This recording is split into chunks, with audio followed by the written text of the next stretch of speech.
जी आगे बात जरा जब लेफ्टिनेंट गवर्नर साहब की कर रहे हैं तो आपको ये भी बताते चले आज श्रीनगर के लिए अहम दिन है और माना जा रहा है कि मल्टी लेयर पार्किंग का बाज़ाब्ता तौर पर आज श्रीनगर के अंदर इफ्तिताह होने जा रहा है। और ये मल्टी लेयर पार्किंग बनने से जो पार्किंग स्लॉट्स हमारे पास नहीं थे शहर श्रीनगर के अंदर, वो एक बड़ा पार्किंग स्लॉट जो है वो हमारे पास दस्तयाब रहेगा।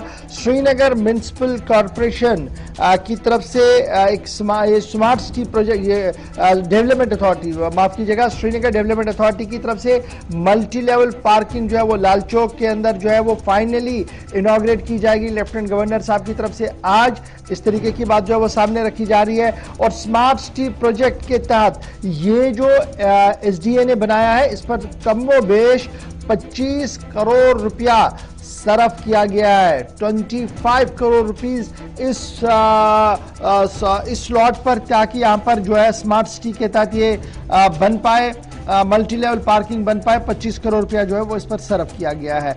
और जो डिजाइन बनाया गया है वो जना बड़ा इंपॉर्टेंट है। कहा गया कि जो इस वक्त का सबसे बेहतर डिजाइन है उसको इन्वॉल्व किया गया है। और जो मेजर प्रॉब्लम्स आती हैं मल्टी लेयर पार्किंग के दौरान वो यहाँ पर नजर नहीं आएगी। इंतजामिया की तरफ से ये साफ कर दिया। अब ये मल्टी लेयर पार्किंग कहाँ पर है? ये है जनाब प्रेस कॉलोनी के अंदर।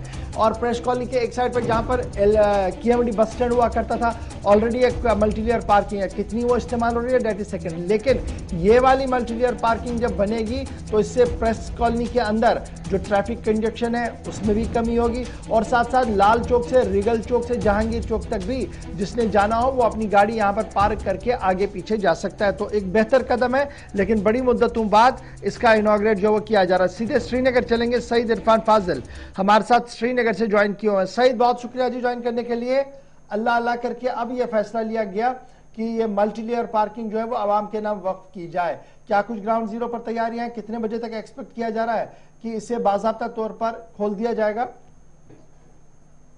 बहुत बहुत शुक्रिया सर। ढेर आए पर दुरुस्त आए, हम यही कह सकते हैं कि तकरीबन 4 महीने से इसका इंतजार हो रहा था और 4 महीने तक ये डिले प्रोसेस चला और आखिरकार वो दिन आ गया कि आज ये मल्टी लेयर पार्किंग जो है शहर श्रीनगर के लाल चौक में स्टार्ट होने जा रही है। इस पार्किंग की खासियत मैं आपको बताना चाहूंगा। सबसे पहले एलडी साहब इसे इनॉग्रेट करेंगे। ठीक 11:30 बजे का वक्त जो है तय कर दिया गया है और 7 मिनट के अंदर अंदर एलजी साहब जो है इस पार्किंग को इनॉग्रेट करेंगे। और बताया जा रहा है सोर्सेज के हवाले से कि खाली 7-8 मिनट वो वहां रुकेंगे, उसके बाद वो वहां से निकल जाएंगे। दूसरी बात इस पार्किंग के हवाले से ये है कि इसमें 5 लिफ्ट लगाए गए हैं, 5 लिफ्ट लगाए गए हैं और साथ ही साथ जी हाँ रैंप टाइप इस पार्किंग को बनाया गया है। 4 फ्लोर्स पे ये मुश्तमिल ये पार्किंग रहेगी और उसमें सेपरेट बाथरूम फैसिलिटी लेडीज के लिए अलग और जेंट्स के लिए अलग रहेगी। और तकरीबन 2000 के करीब जो गाड़ियां हैं वो इस गाड़ी में पार्क हो सकती है। 2000 के करीब जो बाइक्स है, क्योंकि 4 फ्लोर्स के हवाले से इस पार्किंग को बनाया गया है। और सबसे बड़ी बात यह है कि जो इसके जो माहिर इंजीनियर है तालिब हुसैन, जो कि एक बड़े मल्टी टैलेंटेड इंजीनियर है, जो बड़े बड़े प्रोजेक्ट्स को कंडक्ट करते हैं और सुपरविजन जिन्होंने किया है इस कंस्ट्रक्शन को, और उनका इसमें बहुत बड़ा हाथ है। क्योंकि हम अक्सर बेशतर देखते हैं जो शहर के बड़े बड़े प्रोजेक्ट्स होते हैं वो ये काम में अंजाम लाते हैं। मगर इस बीच अगर पार्किंग के हवाले से मैं बात करूं तो गवर्नर साहब लाल चौक में पार्किंग का एक बहुत बड़ा विरोध था, क्योंकि ज्यादा बहुत कंफ्यूजन था। लोग सड़कों पर गाड़ियां पार्क करते थे, उसके बाद चालान होते थे और मैक्सिमम हम देखते थे कि एसडी की तरफ से छोटी छोटी पार्किंग होती थी जहां पर कुछ लोग ही गाड़ियां पार्क करते थे। मगर ये प्रेस कॉलोनी और आबी गुजर के दरमियान एक ऐसा पार्किंग मल्टी लेयर्ड पार्किंग बनाई जा रही है। मगर इस बीच भी एक सवाल ये खड़ा होता है कि लोग, इससे पहले भी एक एम्पल पार्किंग बनी थी लाल चौक में ही, जहां पर घंटाघर के ऑपोजिट में ही, जहां पर यही मैं आपसे पूछना चाह रहा था कि जिस तरह से पहले भी वहां पर जो पार्किंग थी उस पर भी कहीं ना कहीं आम लोग सवाल उठ रहे थे, खास मखसूस अफराद के लिए वहां पर गाड़ियां जो है पार्क की जा रही थी। और इस जो अब जो है इसका इफ्तिताह हो रहा है, इसमें किन लोगों को क्या मखसूस या जो भी वहां पे पार्क करना चाहेगा अपनी गाड़ी वो रख सकता है कि या किसी मखसूस जो वहां पर जो ताजिर है या काम करने वाले लोग हैं उन्हीं को वहां पर पार्क करने की इजाजत दी गई हो? देखिए गवर्नर साहब, मैं इस बात को 2 हिस्सों में जोड़ना चाहूंगा। सबसे पहले अगर मैं एम्पल पार्किंग की बात करूं, हमें याद है कि जब उसकी इनॉग्रेशन हुई थी तो एक दो महीना जो है उसकी अच्छी खासी रफ्तार दिखाई दी थी। लोग वहां गए थे, पार्किंग कर रहे थे, दुकानदार अपनी गाड़ियां पार्क करते थे और माहाना पैसा भी अदा करते थे। मगर उसके बाद जो सिस्टम है वो डिफंग हो गया, क्योंकि हमने लास्ट टाइम उस पर एक रिपोर्ट भी की थी कि आखिरकार वो पार्किंग पिछले 3 महीने से चल नहीं रही थी। और उसके जो मुलाजिम है उनसे हमने पूछा कि आखिरकार वजूहात क्या है।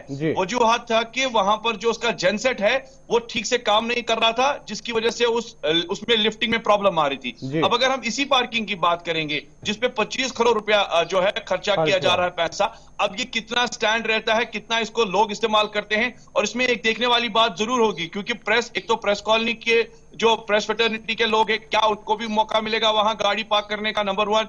दूसरी बात, जो सराउंडिंग्स में जितने भी ट्रेडर्स हैं जिनकी गाड़ियां सड़क पर रहती है, क्या वो भी वहां पार्क करेंगे। और लोकल, अब अगर देखा जाए, पिछली बार भी हमने देखा था कि इसमें एक लिमिटेड फैसिलिटीज रखी गई थी। अब लिमिटेड को कितना आप एक्सटेंड करते हैं, कितना फैसिलिटेट करते हैं लोगों को, वो देखने वाली बात जरूर। चलिए, बहुत शुक्रिया जी इरफान हमारे साथ ज्वाइन करने के लिए। जी, ये तो बात थी जनाब आज इनॉग्रेट होने वाले स्मार्ट सिटी प्रोजेक्ट के तहत मल्टी लेयर पार्क